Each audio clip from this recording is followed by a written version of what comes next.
Greetings and welcome to another video. Today we're taking a look at a very small handheld retro console. You may think, hey, this looks very similar to an original dot matrix Game Boy, and it does. However, it actually plays original NES and Famicom ROMs. So, as these are on sale currently for $35.99, is it worth the price? Let's find out. Also, big thanks to Bittboy for sending me a unit to review. Links are down below in the description if you want to buy one yourself and save 20% with a coupon code. So, let's begin with the design. You can get one in many colors. I chose the white variant as it looks the closest to an actual Game Boy. The molding on the case is very high quality. The back panel can also be opened to reveal a 700 mAh battery. Reading the label, I can see that it can also be used in a Game Boy Advance SP. It's removable and can be charged using the provided micro USB cable.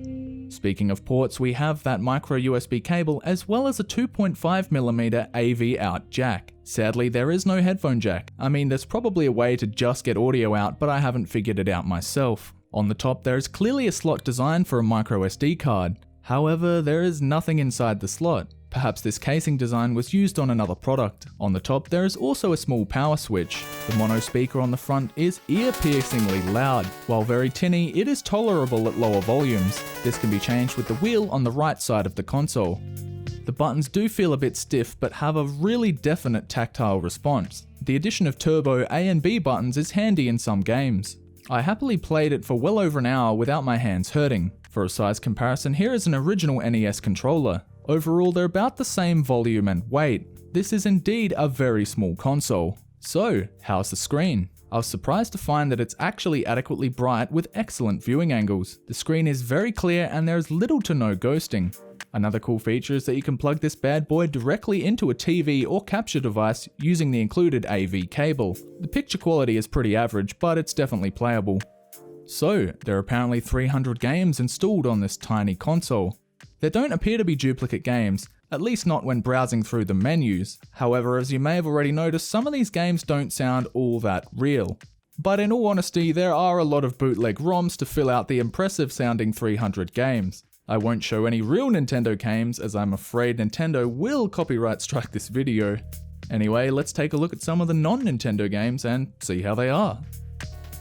Starting from the bottom of the list, let's try Small Mario. Well, I don't know what to do here. It seems to be some kind of puzzle or like gambling game? I don't know what this is. Harry Potter. So, he may be a wizard, but I sure as hell can't tell. In fact, I can't really tell what's happening. Well, Pikachu has evolved into a hat-wearing, constantly blinking thing. Once again, he's constantly shocking everything in his sight. There are many other games. The emulation is at least good, and honestly, if you just want something to throw in a bag and play when you're bored, I'd say this is a very cool little device. The battery life seems to be well over 3 hours, and it didn't take long to charge if you plugged into a high ampage USB port. So, once again, thanks so much for watching. Feel free to leave a like if you've enjoyed, and consider subscribing if you want to see more videos. I'll see you soon.